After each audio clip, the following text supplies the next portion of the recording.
Hello, j'espère que tu vas bien. Moi, c'est Rita Ibukofi. Je suis passionnée de business autour du bouffe et j'accompagne au quotidien les porteurs de projets et les entrepreneurs à la réalisation de leurs pépites alimentaires, que ce soit l'agroalimentaire, l'import-export, la transformation alimentaire, peu importe la restauration. Je suis votre go. OK? Donc, bienvenue hein, sur AgroFood Business. Je vais vous parler aujourd'hui du burger noir qui a provoqué des effets secondaires indésirables. Et déjà, là, tu es dans une vidéo qui fait partie de la série des tops, des flops ou des innovations alimentaires. Donc, tu vas peut-être me voir un peu plus spontané que dans mes autres vidéos. Voilà, j'essaie de réagir normalement, afin qu'on puisse vraiment bien se connaître, OK? Donc, bienvenue chez AgroFood Business, c'est le nom de la chaîne. Sinon, moi, c'est Rita Aibo Kofi. Donc, aujourd'hui, on va parler du Halloween Whopper de Burger King. En fait, c'est un burger noir qui a été conçu pour frapper fort en saison d'Halloween. Donc, c'est un produit qui était censé être à la base amusant, intriguant et attirer l'attention, mais il a aussi provoqué des effets secondaires. Je pense que là, c'était inattendu et c'était même mémorable. Donc, qu'est-ce qui a mal tourné? Quelles sont les leçons à tirer de ce flop? Et puis, voilà, installe-toi bien, on va décortiquer ensemble. OK. Prends de l'eau. Ah, bah, je sais pas. Moi, je commence mon régime chaque lundi dans ma tête, je ne fais pas. Donc, je ne peux pas te dire prendre du jus.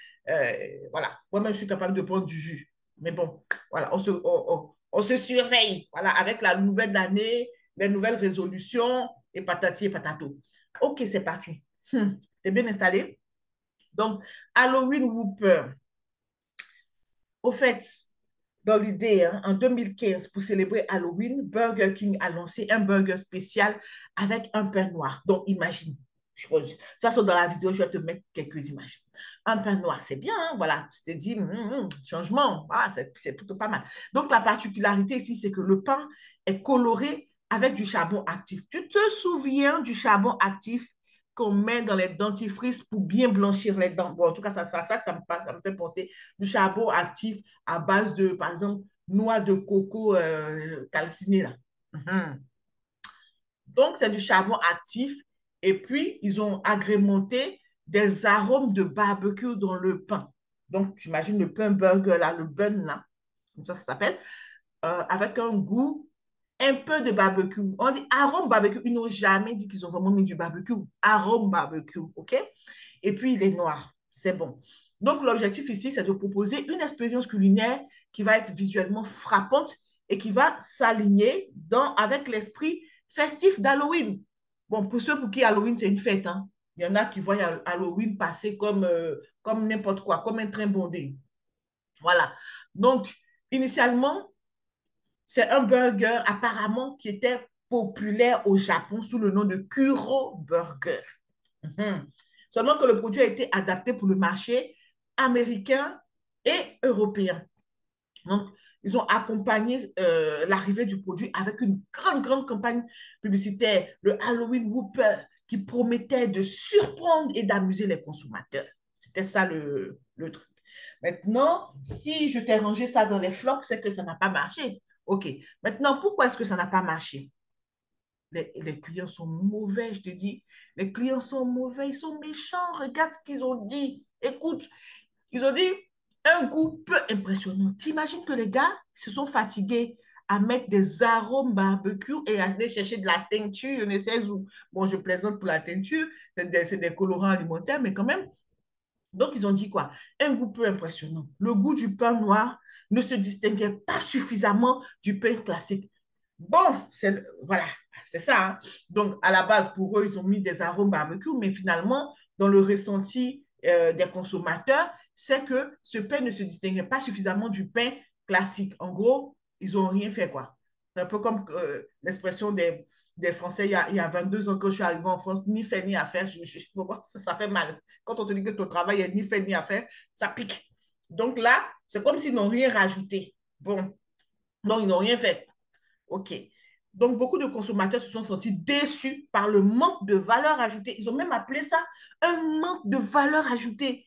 Ça, malgré la couleur, malgré les arômes barbecue, ils ont dit le manque avec les clients sont durs des fois. OK. Donc, selon eux, au-delà de l'apparence, il n'y avait rien derrière. En deux, les consommateurs ont trouvé qu'il y avait un marketing trop axé sur l'effet visuel. OK? Donc, si l'apparence a attiré les curieux, le produit lui-même, il n'a pas fidélisé les clients après la première dégustation. Et ça en fait à noter. Et ça nous parle à nous tous en tant que porteurs de projets ou entrepreneurs déjà dans l'industrie food. Voilà. C'est bien pour les yeux. Maintenant, après, quand on croque dedans, qu'est-ce que ça donne? Donc, le concept n'a pas réussi à convaincre que le burger noir était plus qu'un simple gadget marketing. Donc, pour les gens, c'était juste un gadget marketing. Donc, c'est un peu comme, bon, j'imagine, hein, dans leur tête, c'était un produit qui était sorti juste pour Halloween et puis, bon, qui devait s'éteindre très vite, quoi. Voilà. Je pense dès la semaine qui suit. Voilà. Alors que j'imagine les dépenses qui ont été faites aussi en conséquence. Peut-être que c'est un produit qui était fait pour rester un peu plus longtemps. Franchement, j'en sais rien. Les effets secondaires, parce qu'il y en a eu, effectivement. Le charbon actif qui a été utilisé pour colorer le pain, tu te souviens? Mhm. Alors, ça a provoqué un effet indésirable. Aïe, aïe, aïe, aïe, aïe, aïe. Je n'ose pas te dire. Ça a prouvé un effet indésirable. Qu'est-ce que ça a fait comme effet indésirable? Les selles des consommateurs devenaient vertes fluo. Okay? Donc, le popo vert fluo. C'est pas. Les réseaux sociaux se sont rapidement emparés du phénomène. Ça a généré de, une avalanche de mèmes et de critiques. Bon, en tout cas, c'était beaucoup humoristique, toutes ces critiques-là. Et les mèmes, c'était vraiment des choses humoristiques, mais quand même. Il y a un utilisateur Twitter qui a posté le Halloween Whooper est tellement effrayant qu'il m'a transformé en Shrek. Les gens ont vraiment le sens de l'humour. Je suis vraiment désolée, mais ça fait vraiment rire. Donc, le Halloween Whooper est tellement effrayant qu'il m'a transformé en Shrek. OK? D'accord, je trouve ça très drôle. Alors, donc, ces remarques humoristiques ont fait le tour du monde, mais vraiment le tour du monde. Et ça a transformé l'échec en un moment viral, mais pas forcément dans le bon sens, tu vois. Pas forcément dans le bon sens. Donc, les leçons à retenir ici. Testez les effets de vos ingrédients. Hein. On ne dira pas assez. Moi, j'ai déjà vu des fous d'entrepreneurs, franchement, pour qui tester une recette, en fait, ils se disent qu'ils perdent de l'argent. Tu vois, ça, c'est pas acceptable. Voilà, c'est pas acceptable, même pour vous, même pour voir ce que ça donne. Non, en gros, tester. Il y a trop de raisons à s'obliger à tester. Tester tout. Tester l'introduction de n'importe quel ingrédient. Tester. Même si tu avais ta recette star qui marchait bien, tu veux rajouter, je ne sais pas combien de grammes de sel supplémentaires. Franchement, teste avant de donner à tes clients parce qu'un client qui ne te connaissait pas, qui part déçu, va peut-être pas revenir, à moins de faire des campagnes d'évangélisation, de prier sur lui, de vouloir le délivrer des esprits mauvais et tout, de lui faire de l'exorcisme, je ne sais pas. On ne va pas prendre tous ces risques-là. Fais bien les choses. Maintenant, on va aller sur les leçons à tirer. D'abord, test. Voilà. Parce que ici, les effets secondaires d'un produit peuvent ruiner ton image, même s'ils sont inoffensifs, comme l'autre avec le popo vert, tu vois. À la base, tu allais forcément aller aux toilettes, mais seulement tu n'as pas forcément envie de voir des choses inhabituelles non plus. Tu ne sais pas ce que ça cause dans ton corps au passage. Voilà, c'est un peu tout ça. Donc, faites des tests approfondis pour anticiper les réactions des consommateurs et puis éviter des surprises désagréables. Sachant que malgré des tests, parce que tout le monde n'est pas fait pareil, tout le monde n'a pas le même organisme, malgré des tests, tu vas peut-être avoir des remontées, des gens qui te disent, ah, bon, en fait, ça m'a fait ceci, ça m'a fait cela, ou j'ai trouvé ça comme ci, comme ça, peu importe. Mais quand tu ne fais pas de tests, mais c'est que tu cherches ta mort, tu veux disparaître avant d'avoir existé dans le monde des marques de food qu'on regarde. Je ne sais pas, qu'est-ce que tu cherches dans la vie? Alors, la deuxième chose que tu dois prendre en compte, c'est que tu ne dois pas compter uniquement sur l'apparence pour séduire, fidéliser des clients. Un produit doit offrir une expérience gustative, c'est vrai, voilà. Mais pour fidéliser les clients, vraiment, il faut que tu penses un peu à tout. OK? Donc, offrir une expérience gustative, c'est très bien, mais vraiment, voilà, c'est vraiment ça. Donc, apparence plus expérience gustative. OK? Donc, si tu introduis un concept visuel qui est fort, il faut t'assurer qu'il soit soutenu par une vraie valeur ajoutée. Parce que, par exemple, par rapport à ce produit, les gens trouvaient qu'il n'y avait pas de valeur ajoutée. Même si on peut en trouver comme ça, mais c'est vrai que ce n'est pas très profond, quoi. À part la couleur, voilà, voilà, et puis l'autre désagrément aux toilettes, encore, c'est compliqué. Donc, utiliser les retours des consommateurs à votre avantage. Hein, utilise ça à ton, je ne sais pas pourquoi je te vous vois, utilise les retours des consommateurs à ton avantage. Donc, bien que l'effet secondaire ait été négatif, par exemple, Burger King aurait pu mieux gérer la communication autour de cet incident pour en tirer un bénéfice marketing. On a déjà vu des marques qui avaient eu des soucis, mais qui ont tellement bien retourné l'histoire. C'est un truc de fou. C'est un truc de fou. Déjà, ça me fait penser à une marque ivoirienne d'Abali Express. Ils avaient eu un souci avec le tchèp. Le tchèp, vous voyez, le tchèp sénégalais, je sais que ça ne se prononce pas comme ça, mais nous, en tout cas, les Ivoiriens, on dit tchèp. Je sais que c'est Thieboudjen ou quelque chose comme ça. Nous, on dit tchèp, on a pris notre raccourci. Vraiment désolé, les Sénégalais, vous êtes des gens très aimables, vous n'avez jamais parlé. Nous, on a soulevé ça en tchèp, voilà. Et au fait, elles vont du tchèp. Et la personne, c'était des Ivoiriens, vous êtes tous des Ivoiriens, ça se passe en Côte d'Ivoire. La personne a commandé du tchèp, la personne dit qu'elle a reçu du riz gras. Parce que nous avons notre sorte de tchèp aussi à nous, voilà, comme les jollof rice et tout là. Entre la guerre entre les Nigérians et les Ghanéens, en fait, les Ivoiriens aussi ont leur riz gras. Voilà, nous, on appelle ça le riz gras. Et lui, il a trouvé que ce n'était pas du tchèp sénégalais, ça ressemblait au riz gras ivoirien. Donc, ils ont géré la crise proprement. Elle a fait des lives que les gens n'ont pas appréciés. Parce que effectivement, moi, je trouve qu'elle a dit ce qui était vrai, mais est-ce que tes clients ont envie d'entendre ce qui est vrai euh, d'une façon genre directe, tu vois? Tout le monde n'est pas habitué. Bon, bref. Donc, ce qui s'est passé, ce que j'ai aimé, elle a fait une campagne où elle a fait un concours de check.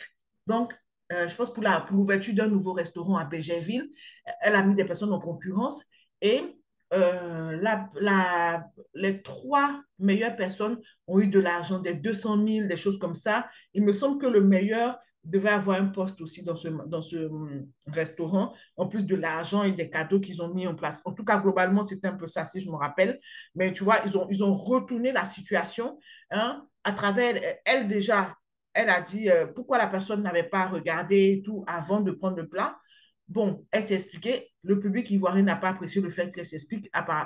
Et pour tous ceux de la diaspora qui entreprennent en Afrique, et pour les Ivoiriens qui entreprennent en Côte d'Ivoire, je vous promets que moi aussi, en tant que personne de la diaspora, j'ai pu faire l'expérience. Il y a une façon de prendre la clientèle, je crois, dans chaque pays. Et par rapport à la façon de penser des Ivoiriens et tout, le fait de faire un live pour dire ce qui est, ça n'a pas été intéressant. Mais par contre, réagir par l'action à travers une initiative drôle et truc. Et elle-même, elle faisait des blagues. En fait, c'est comme si elle se... comment on disait ça? Comment on dit ça en français? C'est comme si elle se vannait elle-même, quoi. Elle fait un truc, elle dit, bon, oui, je sais, c'est pas du tchèp. En gros, elle se vannait elle-même. Et comme ça, pendant un mois ou quoi, on a oublié parce que justement, les Ivoiriens ont tendance à vouloir plaisanter de tout et de rien. Donc, en gros, on se dit, c'est passé crème. Tout le monde achète son tchèp riz gras ou quoi. On s'en fiche maintenant de savoir si c'est du tchèp ou c'est du riz gras. Tu vois, plus personne ne viendra se plaindre pour ça. Donc, c'était pour te dire que les critiques virales, au fait, tu, voilà, tu peux les utiliser aussi pour toi. OK? Que ça ne soit pas une âme forgée contre toi. Voilà. Donc, il n'y aura pas d'effet. Donc, en dépit des critiques que Halloween Hooper a connues, hein, un certain succès initial, il a connu un certain succès initial grâce à la curiosité des consommateurs. Maintenant, certains amateurs nostalgiques demandent son retour, mais sans l'effet secondaire gênant. Donc, en fait, eux, ils demandent, est-ce qu'il serait possible d'avoir ce burger de façon permanente, mais sans voir des choses vertes aux toilettes? Voilà, si c'est possible, les clients, apparemment, il y en a beaucoup qui ont plébiscité ce produit. Tu vois comment les gens sont bizarres. Alors que ça, de vous à moi, en tant qu'entrepreneur, des fois, ça peut te casser le moral, ça peut faire même que tu arrêtes un projet et tout. Les mêmes clients qui étaient en train de dire que le produit était sans valeur ajoutée demandent aujourd'hui que le produit revienne, mais sans l'effet secondaire. Ce qui veut dire que le produit n'était pas si mal que ça. C'est vraiment l'effet secondaire qui n'était pas bien, mais finalement, que le pain il soit juste noir, mais sans un goût vraiment prononcé derrière, ça ne les dérange pas tellement, je pense. Donc, ça veut dire que là, il y a quelque chose à tenter au niveau du goût du pain. Peut-être faire différents goûts, mais en tout cas, c'est à tester. Il ne faut pas que je raconte des choses comme ça. C'est à tester vraiment sur un nombre restreint et après sur un nombre un peu plus grand avant de dire ouvertement, parce que là encore, ça va créer des problèmes. Donc, ce burger est devenu un sujet d'étude dans les écoles de marketing apparemment. Ils prennent cela pour illustrer une bonne idée, voilà, pour illustrer comment une bonne idée peut tourner court si les détails sont mal gérés. Et c'est vrai. En conclusion, l'histoire d'Halloween Whopper nous montre qu'il ne suffit pas de créer un produit visuellement impressionnant. Il faut aussi répondre aux attentes gustatives, donc aux attentes en termes de goût, si tu ne sais pas ce que gustative veut dire, aux attentes en termes de goût, et puis éviter les effets secondaires. Je pense que les effets secondaires, c'est le truc que tout le monde déteste. Si quelqu'un a un petit poil qui s'est soulevé après avoir mangé ton produit, mais t'es foutu. C'est ça que tu dois surveiller aussi. Après, c'est vrai, le visuel, c'est bien, mais bon, voilà, il ne faut pas qu'il y ait de dégâts sur les gens, que ce soit durable ou à court terme d'ailleurs. Donc, et toi, est-ce que tu aurais goûté ce burger noir déjà? Ça, c'est commencé. Dis-moi ça en commentaire. Et si tu veux éviter ce genre d'erreur et créer des produits alimentaires innovants et bien pensés, avoir quelqu'un en face de toi pour bien réfléchir à chaque détail, rejoins nos formations, rejoins mes formations. Mon organisme de formation est déclaré en France. J'ai l'agrément Canopy, tout et tout. Je suis un vrai organisme de formation. Voilà. Je suis une personne très terrain, très engagée dans le domaine food. Donc, on va construire ensemble ton produit qui va séduire, qui va fidéliser et tout, et tout, et tout. OK? Donc, regarde juste en bas, tu as des ressources gratuites que tu peux télécharger et tu peux intégrer aussi une de nos formations pour lancer ton business food en 30 jours, en 60 jours, bref, comme tu veux, on va à ton rythme. Et aussi, nous avons une formation pour t'aider à mettre ton local de production aux normes d'hygiène, que ce soit chez toi ou euh, dans, dans un local que tu loues ou que tu as transformé à ce sujet. OK? D'accord. Donc, voilà, voilà.